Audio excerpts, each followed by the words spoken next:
MrBeast has once again found himself in the midst of controversy, this time for something completely unexpected. A seemingly harmless Minecraft civilization video with $50,000 on the line, from AI Russian trolls and poor moderation to allegations of bribery. Today, we'll be looking into what actually happened, and if it's as big of a deal as the headlines would lead you to believe. On the 27th of December 2025, MrBeast released a video to his gaming channel titled 1000 Players Simulate Civilization, Boys vs Girls. This video was a collaboration with the renowned Minecraft YouTuber Ish, who's known for his Minecraft civilization videos, and who released the modern-day YouTube classic 1000 Players Simulate Civilization, Rich and Poor in July last year, which I'm sure many of you have seen, considering the video garnered over 36 million views. If by chance you've never watched a Minecraft civilization video, the concept is to hold a large multiplayer event in attempt to simulate a human civilization within Minecraft, from forming economies, alliances, or even starting wars. The videos are generally presented as an experiment. However, the uploads themselves are more of a reality TV storytelling experience, where you follow what happened as it happened. These videos include main characters, storylines, and arcs, making them highly engaging even for those not fans of Minecraft itself. Now, combining the massive scale of MrBeast's productions with the legacy and storytelling of Ish should have been everything the video needed to be a massive success, and on the surface, it was. The competition within the video took place over 8 real-life days, with players logging in between 3 to 6 hours each and every day. The purpose of the event was to have 2 separate teams of 500 boys and 500 girls to build separate civilizations in opposite sides of a massive wall, with the goal of checking in after 7 days to see what side accomplished the most, with the winning team splitting a $50,000 prize. Spoiler alert if you haven't seen the video yet, but the boys group won. Based on how it was presented, it appeared as though the girls' civilization collapsed due to internal drama. Their leader went missing, factions turned against each other, and by the time the wall came down, they were scattered and unprepared, resulting in the boys group winning the contest. What should have been a non-controversial, fun, and unique video for MrBeast and Ish quickly flipped into controversy within hours of the upload, with the primary issues around the video stemming from its boys vs girls format. Having the video framed as boys vs girls immediately created an incentive to sabotage the experiment rather than genuinely compete. If you think about it, if you're a male player who wants to win, then there's 2 options. Either play fair and hope your team outperforms the other, or play dirty and infiltrate the other team to destroy them from within. After all, in order to win the competition, you needed to have the most players survive by the end of the experiment. But here's where things get genuinely concerning. According to several of the participants, a group of Russian men used AI-generated images of women to pass the verification process and enter the girls' team. These infiltrators allegedly killed players for days prior to being caught, and left signs with swastikas and hateful messages in Russian, while also completely disrupting the girls' ability to form alliances, which is crucial for the success of the team. The paranoia surrounding fake accounts attempting to infiltrate the female team led to players on the female team being wrongly suspected simply due to their voices. According to accounts, which we will get into shortly, this caused fights and stress within the group. So not only did these infiltrators harm the competition directly, they also managed to create an environment where even legitimate players were turning on each other. In addition to the deepfake AI infiltrator issue, there was also allegedly participants on the boys group who were bribing the girls with DoorDash deliveries in exchange for team killing other female players. While these claims are difficult to verify, it doesn't help that others have also claimed girls sold their accounts to boys in order to sabotage the competition even more. I want to note here that these claims aren't fully verified, so they could easily be misinformation. Now, that being said, let's look at the specific testimonies that brought this all to light, with a Twitter thread from Zavi Gamer, a VTuber who participated in the event going viral, exposing several key issues that allegedly took place. I was in this event. Please keep in mind that we only had like 3 to 6 hours of server time each day. The girls' side fell apart for some reason. we unironically had Russian guys use AI images / deepfakes to cheat their way into the girl's side, and then just start mass murdering every girl they could see. This went on for IRL days, out of a week-long competition. These guys also left signs around our side of the map with swastikas and sexist messages. One girl on our side, Makio, independently looked into the socials of these girls who were murdering other girls and found their YouTube channel and reported it to staff. I think it's important to note that there wasn't even a way for us to report things in the Discord server until she and other girls mass pinged staff for this functionality in the Discord server. I'm not sure if it was ever confirmed, but there were also reports of girls selling their accounts to guys as well, so the guys could sabotage the girls. The girls' side had trans girls on it. There is nothing wrong with this, except after it became common knowledge that there were Russian guys pretending to be girls, and rumors of girls selling their accounts to guys, a lot of girls began reporting / targeting our trans girlies as infiltrators, just because of the pictures of their voices, and it started this huge fight on the girls' side about transphobia and such. So many girls died to traps set by fake girls. It took staff days to look into it, determine if those traps were set by fake girls or real girls, and return these girls from their wrongful deaths. But by then, the event was almost over. These girls who were returned had next to no time to prepare for war, much less time to make connections and alliances with their fellow girls. This was marketed initially as a civilization event, not a PvP event. There was such a low amount of girls applying initially that they started to just send Discord server invites to any girl who showed interest in playing on a MrBeast Minecraft server. The amount of girls who were invited who didn't even know how to make a crafting table was insane. No hate to them, of course, but MrBeast and his team knew that if the wall came down, boys would win because they had top Minecraft players on their side, and the girls had people who didn't even know how to make a crafting table on theirs, much less how to make a sword. I didn't know if I wanted to say something or not because I didn't want to diminish my chances of being invited to another MrBeast event, but nobody else is speaking up and I'm just seeing too much hate on the girls to not say something. I wish they would have said something about all of this in the actual video instead of leaving a vague thing in their description about cheaters being banned. This tweet went completely viral, garnering over 15 million views and 195,000 likes at the time of making this video. But not only did it go viral, it opened the floodgates for numerous other contestants to speak out about the event and the issues they faced whilst participating, with multiple participants corroborating Xavi's claims, with Crazy Gruber stating, "I was part of the event too,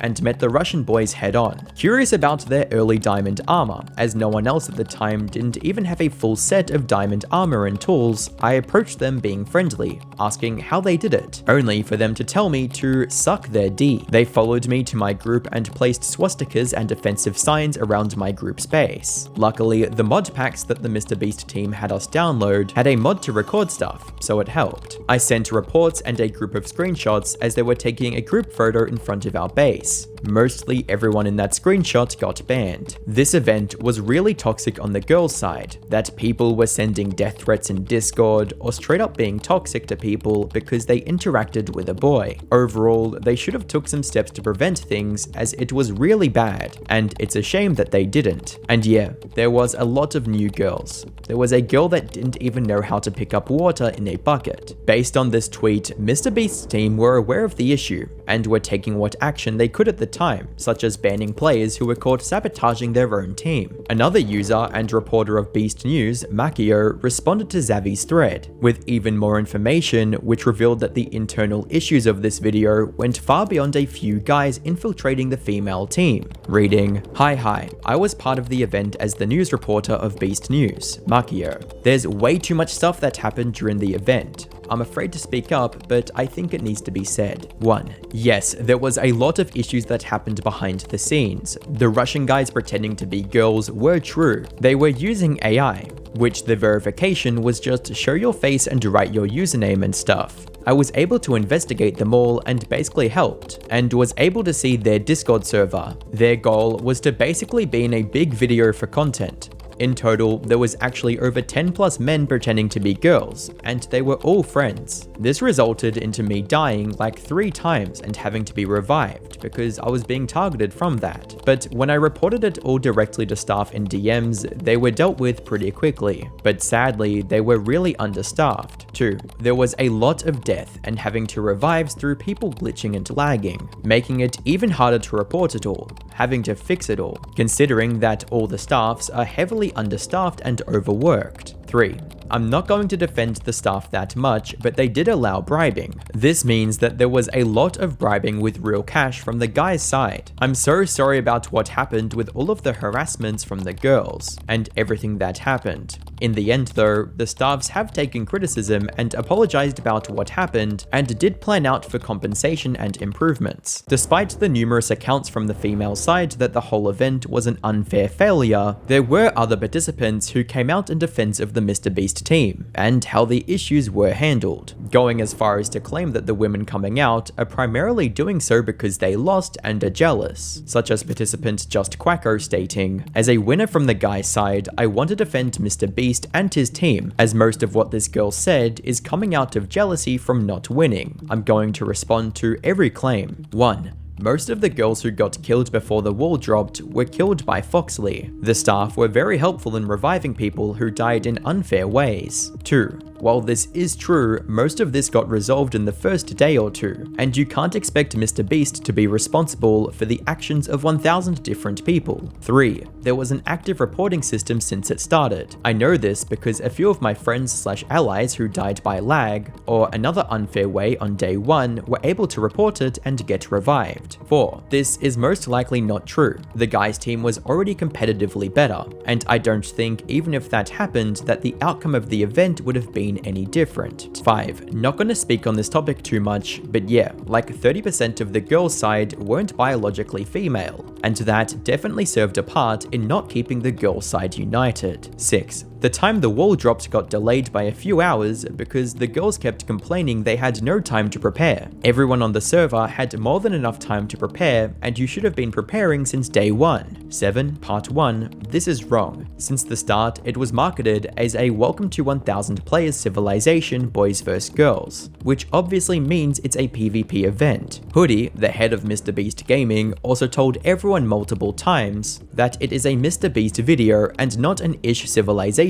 event, so it isn't going to follow the average role-playing dynamic of a civilization event. 7. Part 2. I also wasn't the most experienced Minecraft player when it was first announced to me. I had to re-download Minecraft to play it and had a few days to practice. If you're complaining about some of the girls being horrible at the game, then that's just a skill issue at the end of the day. The following day, Quacko also shared an additional screenshot to counter the claim that it took 6 days for the MrBeast team to ban the AI Russians, with the image including an announcement made on day 2 within the girls' chat. Reading, "I've seen this a few times and want to squash it now. There was a small group of players that snuck in using AI and deepfaked videos and pictures. All of those players have been removed, and we are monitoring for any new situations. Those players had items that will be redistributed to the girls' team sometime during day 2. Remember, you are playing to be the team with the most amount of alive players by the end of the event. The banned players will be replaced by the next girl that chronologically tried to join the server on day 0. The amount of diamonds on the map, specifically on the girls' side, is over 100,000. The amount those players held was less than 1%, lol. There are so many resources in the mountains, nobody died by another player, and we will consider this largely closed. We will continue to monitor for any more instances and replace, but only in verified and proven instances, not based off screenshots, in-game chat, or their voice sounding deep, but verified proof. Now, to be fair, this does suggest that the MrBeast team identified and addressed the deepfake issue relatively quickly. The question is whether the damage was already done by that point. Quacko's tweet received a negative reaction from Twitter, with a comment ratioing his thread stating, "What this girl said is coming out of jealousy from not winning. Just off this line, anything you say after has no value," with Quacko responding by stating, "It is. If the girls won like they usually do in these events, this tweet wouldn't have been made." Other replies would share the same criticisms against Quacko. So what did MrBeast actually do about all of this?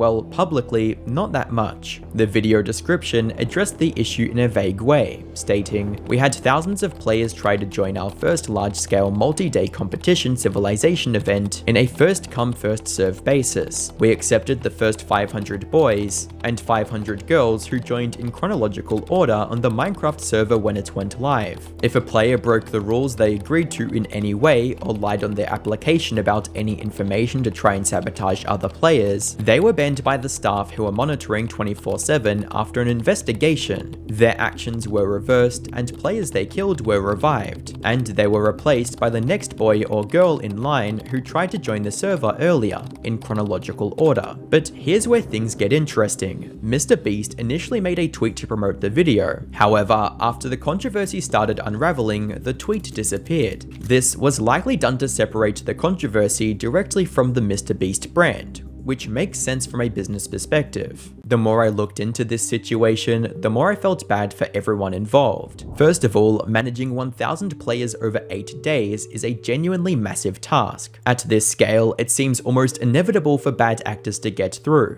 making this less about whether the problems occurred in the first place, and more about how they were handled. Secondly, the boys vs girls format was always going to attract this kind of sabotage. Creating a competition with a clear opposing team with financial incentive is basically inviting people to cheat. Not that that's an excuse for this happening in the first place, but it's a predictable outcome. Where the core issue lies seems to be in the fact the final video was presented in a misleading way, displaying the girls' group collapse as organic drama, rather than acknowledging the external sabotage or messiness of the whole experiment. Whilst it's a given that moments will be cut, multiple participants claimed that moments were cherry-picked to create a narrative that didn't reflect reality. Before the allegations came out, it appeared as if the girls were simply disorganized and overdramatic, as if that's the only reason they lost. If the MrBeast team managed to work the fact there were infiltrators into the plot, this whole situation likely would have never become so controversial, and they likely could have ended it on a positive note by planning a part 2 with safety guards in place to avoid it happening the same way again. So is this as big of a deal as the headlines suggest? Honestly, it's complicated. Was there poor moderation? It does seem like it.